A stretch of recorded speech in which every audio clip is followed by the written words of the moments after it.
고품격 있는 메타버스 스쿨 혁명 라이프스타일 교TV 김은영입니다. 목 상태가 좀 상당히 좋지 않은 편이지만 그래도 여러분들과 함께 하도록 하겠습니다. 법륜 스님의 금강경 강의 제3 대승 정종분 대승의 바른 가르침 56페이지에서부터 여러분과 함께 해보도록 하겠습니다. 내가 열반에 들게 하리니 부처님께서 수보리에게 말씀하셨습니다.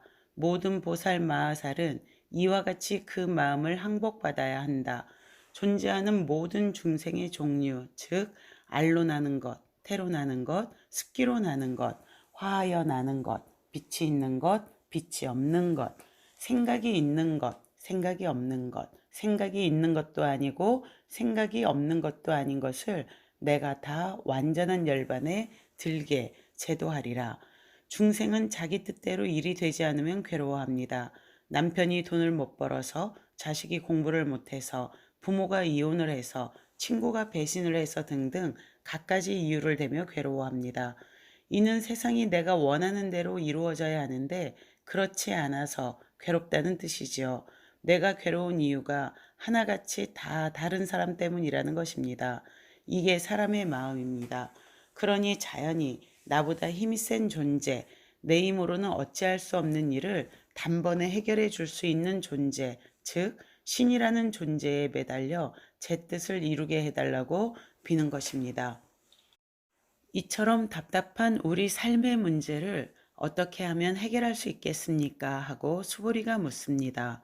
그러자 부처님은 이렇게 대답하십니다. 모든 중생을 내가 다 제도하겠다는 마음을 내라. 악의 영이 무여열반 이멸도지에서의 아는 발보리 심한 보살입니다. 그러니까 보살, 즉 모든 괴로움에서 완전하게 벗어나고자 하는 사람은 일체 중생을 열반에 들게 하여 하나도 남김없이 제도에 마치겠다는 마음을 먼저 내라는 말입니다. 열반이란 모든 번뇌가 사라지고 일체의 속박에서 벗어난 상태를 말합니다. 즉 진리를 깨달아 불생불멸의 법을 체득한 경지를 말합니다. 불교의 최고 이상으로 니르바나, 닛바나, 멸도라고 번역합니다. 그런데 열반을 다시 유여열반과 무여열반으로 나눕니다. 깨달음을 얻어 일체의 번뇌는 끊었으나 과거의 업보로 받은 이 몸이 멸하지 않는 한 이런저런 과보를 받고 있는 상태를 유여열반이라 하고 모든 번뇌를 끊고 분별을 떠났을 뿐 아니라 완전한 고요 적정에 든 경지를 무여열반이라 합니다.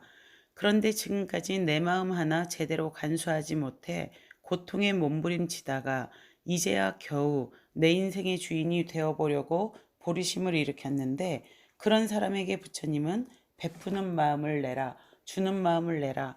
그러면 완전한 행복, 완전한 자유에 이를 수 있다고 말씀하십니다. 아니 여기에서 더 나아가 나와 같은 사람뿐 아니라 난생, 태생, 습생, 화생, 유색, 무색, 유상, 무상, 비유상, 비무상의 모든 중생을 다 제도하라고 하십니다.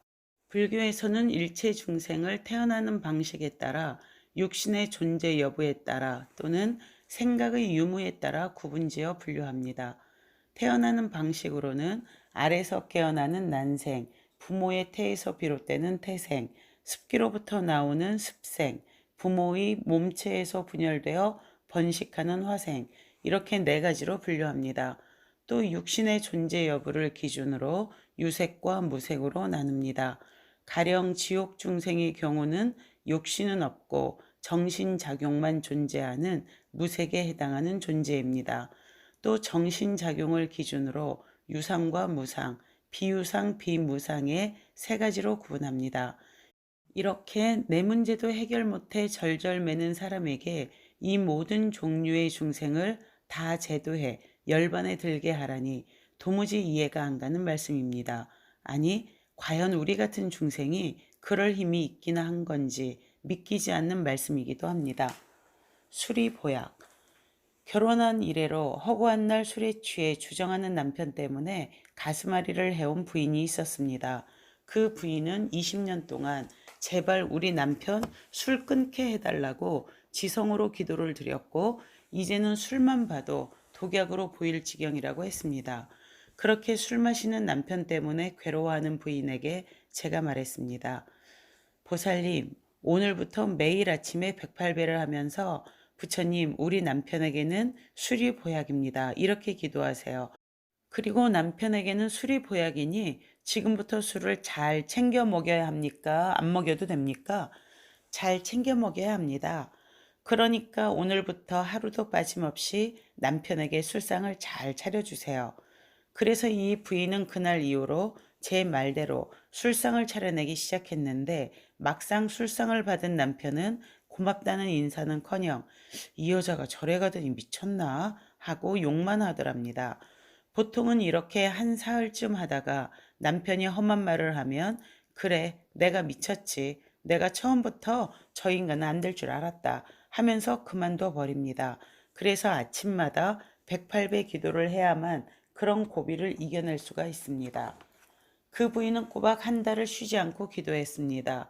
그렇게 하다 보니 술은 무조건 나쁜 거다. 술을 먹으면 안 된다는 생각을 내려놓게 되었고 남편이 술을 먹고 와도 별로 문제 삼지 않게 되었습니다.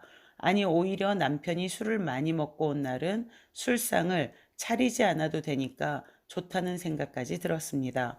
조금씩 자기 마음이 편해지는 겁니다. 남편이 술을 먹는 것은 예나 지금이나 마찬가지인데 내 마음은 편안해지고 가정의 불화가 없어졌습니다. 그런데 그렇게 2달이 될 즈음 그 부인이 저를 찾아와서 신이 나서 말했습니다. 스님, 기적이 일어났습니다. 남편이 드디어 술을 적게 먹기 시작했습니다. 그래서 제가 말했습니다. 보살님, 요즘 수행 안 하시는군요. 아닙니다, 스님. 수행을 더 많이 합니다. 요즘 제가 기분이 좋아서 매일 300배씩 합니다. 아니, 요즘 수행 안 하시네. 스님, 수행 잘한다고 칭찬은 못 해주실 망정 왜 자꾸 나무라기만 하세요? 그렇게 하는 건 수행이 아닙니다. 지금 기도 잘못하고 있어요. 그런 일이 있고 2~3달 지난 뒤 그 부인이 또 저를 찾아와 하소연을 했습니다. 남편이 다시 예전처럼 술을 많이 먹는다는 것이었습니다. 왜 그렇게 되었을까요? 남편이 술을 많이 먹는다고 괴로워하고 술을 적게 먹는다고 좋아하는 것은 아직도 내 마음이 술 먹는 남편에게 꺼들리고 있다는 것입니다. 남편이 술을 적게 먹는 것을 보고 좋아하는 것은 아직도 내가 남편이 술을 마시지 말기를 원하고 있다는 것입니다. 그래서 내가 기도를 더 많이 하면 남편이 더 빨리 술을 끊을 것이라는 기대로 매일 300배씩 절을 했지만 막상 남편이 내가 원하는 만큼 바뀌지 않으니 짜증이 났겠지요. 그 짜증을 남편에게 풀어댔을 테니 남편은 스트레스 때문에 전보다 더 술을 마시게 되는 것입니다. 나의 괴로움이 남편이 술을 먹지 말아야 한다는 자기 생각에 집착한 것에서 비롯되었다는 사실을 아는 게 문제 해결의 핵심입니다. 남편이 술을 먹지 말아야 한다는 그 마음만 놓아버리면 남편이 술을 더 먹는다고 해서 실망할 것도 없고 덜 먹는다고 해서 좋아할 것도 없습니다. 처음 기도하면서 마음이 편안해졌던 것은 남편이 술을 덜 먹어서가 아니라 남편이 술을 마시면 안 된다는 내 생각을 내려놓았기 때문입니다. 흥부는 제비다리를 치료해 줄 때 작은 생명이 소생하는 모습에 기쁨과 행복을 느꼈을 뿐 제비가 물어다 준 박씨로 부자가 되는 행운을 기대하지 않았습니다. 그것이 복이고 그런 복은 재앙으로 바뀌지 않습니다. 그러나 복에 집착하면 놀부처럼 성한 제비다리를 부러뜨리는 어리석은 짓을 하게 됩니다. 제비의 보은으로 얻은 보물보다 제비의 아픔을 자기 것으로 어루만지는 마음 자체가 행복임을 알아야 합니다. 베푸는 마음 자체가 이미 기쁨임에도 불구하고 거기에 자꾸 다른 보상을 구하다 보면 좋은 일을 하면서도 행복은커녕 오히려 괴로움을 느끼게 됩니다. 보살은 남편에게 술상을 정성스럽게 차려주는 마음에서 행복을 찾습니다. 술상을 차려주는 대가로 남편이 술을 끊게 되는 기쁨을 얻으려 한다면 그것은 이미 보살의 마음이 아닙니다. 제비다리를 부러뜨려 복을 구하는 놀부의 심보와 다를 바가 없습니다. 수리보약이라는 말은 남편을 나한테 맞춰 바꾸려 하지 말고 남편 입장에서 그를 대하라는 뜻이었습니다. 그런 마음이 술상을 차려주는 일로 표현되는 것이고 그렇게 상대의 입장에서 상대가 행복하고 기뻐할 수 있도록 하는 것이 일체 중생을 제도하는 것입니다. 그리고 그렇게 기도한 공덕은 내 마음을 바꿈으로써 이미 다 받았습니다. 내가 남편을 구제했다든가 남편은 아직 구제되지 않았다는 생각은 여전히 상대에게 내 삶을 얼검해 놓고 종속시키는 어리석은 생각입니다. 이런 어리석은 생각은 언제든 또 다른 괴로움을 불러옵니다. 그 다음은 아상, 인상, 중생상, 수자상으로 이어집니다. 이와 같이 한량이 없고 수가 없고 가없는 중생을 제도하되 실로 제도를 받은 자가 하나도 없다. 왜냐하면 수보리여 만일 보살이 아상, 인상, 중생상, 수자상이 있다면 그는 보살이 아니기 때문이다. 상이란 나다, 너다, 깨끗하다, 더럽다, 좋다, 나쁘다 등등 마음에서 일으켜 모양 지은 관념을 말합니다. 생각으로 지었지만 마치 실제하는 것처럼 모양을 만들었기 때문입니다. 더러움과 깨끗함, 선과 악 등의 구별은 다 한 생각 일으켜 모양을 지은 것입니다. 흔히 뱀을 보고 징그럽다 하고 돼지를 보고 더럽다고 하지만 실제로 뱀이나 돼지가 그런 성질을 가진 건 아닙니다. 내가 한 생각을 일으켜 그런 식으로 고정관념을 만들어 놓고 마치 그 존재가 정말 그런 것인 양 착각하는 것입니다. 그래서 이와 같이 한량이 없고 수가 없고 가없는 중생을 제도하더라도 내가 중생을 제도했다는 생각을 하면 이미 나라고 하는 상, 너라고 하는 상, 제도하는 자가 있다는 상, 제도를 받을 대상이 있다는 상, 제도를 해야 한다는 상을 만들었다는 뜻입니다. 이런 상이 있는 한 보살이라고 말할 수 없습니다. 상이 허망한 줄 알고 상을 여일 줄 알아야 보살입니다. 저는 30년 동안의 이 교사 생활의 습인지 항상 누군가를 제도해야 된다라는 강박 속에서 살았다는 생각이 다시 또 문득 들어옵니다. 이 또한 큰 아상이었다는 것을 지금 글을 읽는 이 상황에서 깨닫게 되네요. 그럼 아상이란 무엇인지 스님의 설명을 다시 또 들어보도록 하죠. 아상은 남과 구분된 나라는 존재를 고집하고 모든 것을 내 중심으로 생각한 것을 말합니다. 그러므로 친구는 말할 것도 없고 부부나 부모 자식조차 같은 것을 보고 들으면서 저마다 다른 생각을 합니다. 사람들은 누구나 다 자기를 중심으로 생각하고 판단하기 때문입니다. 이 아상으로부터 다시 두 가지 망상이 일어납니다. 내 것이라는 소유의식과 내 생각이 옳다는 고집입니다. 내 것이라는 소유의식은 탐욕을 불러일으키고 내 생각이 옳다는 고집은 분노를 일으킵니다. 남편이 술을 마셔서 괴롭다던 부인은 술을 나쁜 것이라는 자기 견해를 고집하고 있습니다. 그런 부인에게 술이 보약이라고 생각을 바꾸라고 한 것은 내 생각이 옳다는 고집을 버리게 하기 위해서입니다. 내 고집을 버려야 상대를 바라볼 수 있습니다.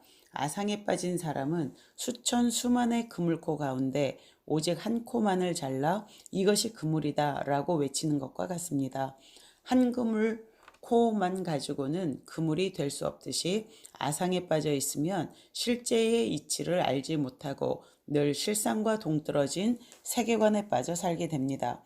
이렇게 자아에 대한 개념을 아상이라 한다면 영혼에 대한 개념을 인상, 존재에 대한 개념을 중생상, 생명에 대한 개념을 수자상이라 말합니다.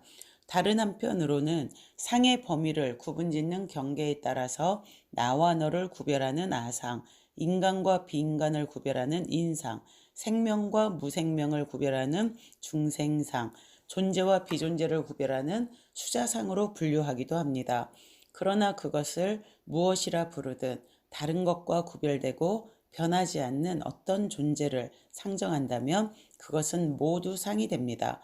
세계에는 다른 것과 구별되며 변하지 않는 그 어떤 존재도 실제하지 않습니다. 어떤 식으로 구별하든 그것은 다 생각이 만들어낸 하나의 상일 뿐입니다. 주역에서도 오직 하나의 진리, 모든 것은 변한다라는 것을 끊임없이 이야기하고 있는데 지금 법륜 스님이 말씀해 주신 이 상이라는 것 자체가 사실은 우리가 내가 가지고 있는 태를 고집하고 그것으로부터 벗어나지 못하는 그러한 상태를 말씀을 하고 계신다는 생각이 드네요. 변하지 않는다는 건 오로지 우리 생각이 만들어낸 하나의 상일 뿐이다 라는 말씀 명심해야 되겠다라는 생각이 듭니다. 자, 그 다음 장은 도가 머리털에 있느냐 부분입니다. 같이 다시 읽어보도록 하겠습니다. 옛날 한 스님이 도를 이루어 좋은 법문을 설하니 많은 사람이 그를 존경하고 따르게 되었습니다. 하지만 그 스님은 사람들이 자신을 큰 스님으로 추앙하며 몰려들자 어느 날 아무도 몰래 대중곁을 훌쩍 떠났습니다. 스님이 갑자기 사라져 버리자 스님을 따르던 제자들이 전국 방방곡곡으로 스승을 찾아 다녔지만 그 어디에서도 찾을 수가 없었습니다. 그렇게 오랜 시간이 흐른 어느 날 제자 한 명이 배를 타고 강을 건너다 노를 젓고 있는 뱃사공이 바로 그렇게나 잦던 스승임을 알아차렸습니다. 제자는 깜짝 놀라서 그 자리에 엎드려 절을 하고는 물었습니다. 스님, 이게 웬일이십니까? 아니, 머리는 또 왜 기르셨습니까? 그러자 스승이 호통을 쳤습니다. 이놈아, 도가 머리털에 있느냐? 스승은 상에 집착하고 있는 제자를 깨우친 것입니다. 어떤 상이든 상을 가진 채로는 실상을 볼 수 없고 실상을 보지 못하면 보살이 아닙니다. 예를 들면 어느 날 금강경을 읽고 모든 법이 공하여 실체가 없다는 것을 알고는 이게 진짜 불법이구나. 이런 좋은 법이 있었구나 하고 깨치게 되었다고 합시다. 문제는 그렇게 불법을 만나고 또다시 법이라는 상을 지키가 십상이라는 겁니다. 이것이 정법이라는 상에 빠지면 절에 다니며 복이나 비는 건 불법이 아니다. 교회에 다니는 건 어리석은 일이다. 이렇게 분별심을 일으켜 이번에는 정법이라는 이름으로 참과 거짓으로 남과 다투게 됩니다. 심지어 무언가를 주장하거나 고집하는 사람을 만나면 저 사람은 지금 상에 집착하고 있다. 부처님께서 상을 내려놓으라고 하셨는데 왜 상에 집착하는 거야? 하며 상을 없애야 한다는 상에 빠져서 상대와 다투기도 합니다. 이러한 사람은 상을 여인 게 아닙니다. 참으로 상을 여인 사람이라면 전에는 무속신앙에 의지하는 사람을 이해하지 못했더라도 이젠 오히려 그렇게라도 해보고 싶은 그들의 답답한 심정을 이해하게 됩니다. 상을 여의었다는 건 그 어떤 상에서든 다 벗어났다는 말이고 어떤 상도 여윈다는 것은 세상 만물을 있는 그대로 본다는 말입니다. 나와 다른 삶의 방식, 나와 다른 의견과 주장, 나와 다른 종교와 신앙, 나와 다른 사랑의 방식도 모두 있는 그대로 볼 수 있어야 상을 여인 것입니다. 우리는 늘 이게 옳다, 저게 옳다를 구별하는 관점으로 세상을 보기 때문에 늘 시시비비에 끌려다닙니다. 또 자꾸 경계를 지어서 스스로를 답답하게 묶어놓습니다. 화단에 피어있는 꽃들을 보세요. 형형색색으로 예쁘게 피어 다른 꽃들의 아름다움을 시비하거나 경쟁하지 않습니다. 나와 다른 삶의 방식을 존중하기가 참 어려운 것 같아요. 언젠가 제삿날이었는데 그 동서지간이 무엇을 가지고 싸우시냐면 간장을 넣어야 된다, 아니다, 소금을 넣어야 된다, 탕국, 간하는데 그거 가지고 그렇게 싸우시더라고요. 그러니까 서로의 삶의 방식을 인정하지 않는 거죠. 사실 간장이나 소금이나 거기잖아요. 간을 하는 것은. 화단에 핀 꽃들이 형형색색이라서 아름다운 것처럼 스님 말씀처럼 서로를 존중하는 것, 시비하거나 경쟁하지 않고 그를 인정하는 마음, 내 고집된 마음을 버리는 연습을 좀 해봐야겠다는 생각이 듭니다. 자, 그 다음 그 보물은 본래 내 것이었다. 함께 읽어보도록 하겠습니다. 일체 중생을 제도하겠다는 마음을 내라는 말을 듣고 도대체 내가 저 많은 중생을 어떻게 다 제도한단 말인가 라는 생각이 든다면 그것은 중생과 나를 분리하는 상을 갖고 있기 때문입니다. 그래서 부처님은 설령 한량없는 중생을 제도했다 하더라도 사실은 한 중생도 제도를 받은 바 없다고 말씀하십니다. 왜냐하면 내가 중생을 제도한다는 것은 이미 나와 너를 구분짓고 구제하는 자와 구제받는 자를 구분짓는 것이므로 상을 여윈 보살이 아니라는 것입니다. 나와 너를 경계짓는 마음만 사라진다면 세계는 있는 그대로 하나입니다. 본래 경계가 없는 법을 알아야 합니다. 저 많은 중생을 어찌 다 제도할까 하는 그 마음이 바로 번뇌고 아상, 인상, 중생상, 수자상인 사상입니다. 깨달음과 깨닫지 못함을 구분하지 않고 제도한 것과 제도하지 않은 것을 구분하지 않으면 제도를 받은 중생은 본래부터 없습니다. 옛날에 큰 나라를 다스리는 왕이 있었습니다. 그가 다스리는 나라는 비옥한 농토에 오곡이 풍성하고 왕궁은 호화롭기 그지없었습니다. 왕은 이 모든 것이 자신의 공덕임을 자랑했고 온 백성이 그의 덕을 칭송했습니다. 왕에게는 눈에 넣어도 아프지 않을 만큼 사랑하는 공주가 하나 있었습니다. 어느 날 왕은 공주에게 다정한 목소리로 물었습니다. 공주야, 만백성이 나를 칭송하고 너 또한 이 나라의 공주로서 행복하게 살고 있다. 그게 다 누구의 덕분이겠느냐? 왕은 공주가 다 아버님 덕분이에요. 라고 대답하리라 믿었지요. 그런데 공주의 답변은 달랐습니다. 아버님, 저는 제가 타고난 덕으로 행복하게 살고 있습니다. 그러자 왕은 크게 화를 내며 공주에게 소리쳤습니다. 좋다. 정이 내 덕으로 행복하게 사는 거라면 당장 왕궁에서 나가 내 덕으로 한번 실컷 살아봐라. 왕은 공주를 성 밖으로 내쫓고는 가장 가난한 거지에게 딸을 맡겨버렸습니다. 이 여자가 오늘부터 내 아내다. 이젠 더 이상 공주가 아니니 만일 헤어지거나 하면 내 목숨도 없음을 명심하라. 거지는 갑작스런 상황에 몹시 놀라 공주에게 제발 왕궁으로 돌아가라고 애원했습니다. 하지만 공주는 자기도 이제 거지일 뿐이니 여기서 함께 살겠노라고 단호히 말했습니다. 그렇게 거지와 부부가 된 공주는 어느 날 남편에게 고향이 어디냐고 물었습니다. 거지는 아주 어릴 때 고향을 떠나왔으므로 기억이 잘 나지 않는다고 했습니다.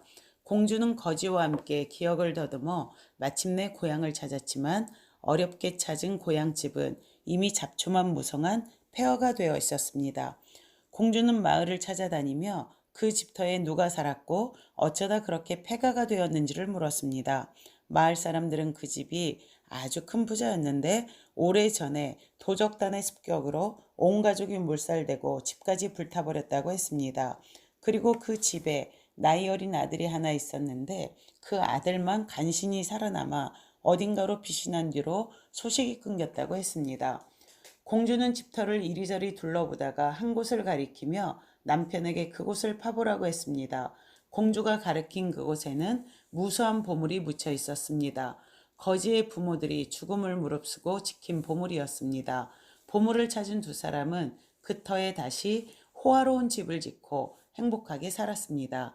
한편 공주를 쫓아낸 왕은 이제나 저제나 공주가 돌아와 용서를 구할 날을 기다렸지만 몇 년이 지나도 공주는 종무소식이었습니다. 왕은 기다리다 못해 신하에게 공주가 어찌 지내는지 알아보라고 했습니다. 그런데 신하가 전하는 말이 공주와 거지는 큰 부자가 되어 잘 살고 있다는 게 아니겠습니까? 왕은 도저히 믿을 수가 없어 공주가 사는 곳으로 달려가 보았습니다. 그랬더니 정말 공주는 부귀영화를 누리며 잘 살고 있었습니다. 왕은 그제야 자신의 오만을 뉘우쳤습니다. 이 이야기에 등장하는 거지는 중생을 비유합니다. 거지가 잊고 살았던 고향집은 불세계를 말합니다. 거지가 무너진 집터 잡초더미에 파묻혀 있는 보물을 기억하지 못했듯이 우리도 자신의 불성을 보지 못한 채 살아갑니다. 나는 본래부터 거지였다고 믿으면서 말입니다. 거지가 만난 공주는 우리를 불세계로 인도하는 눈 밝은 스승, 부처님이나 보살입니다. 거지는 불보살의 인도로 본래의 고향인 불세계를 찾아 자신의 보물을 발견한 것입니다. 우리도 마찬가지입니다. 일상의 만족에 빠져 본래의 자기 모습을 찾으려고 하지 않습니다. 그러나 우리 마음 깊은 곳에는 본래의 고향, 부처의 세계를 그리워하는 간절함이 있습니다. 내 마음속에 숨어있는 간절한 그리움을 깨닫고 이제 고향을 찾아 나서겠다는 원력을 가져야 합니다.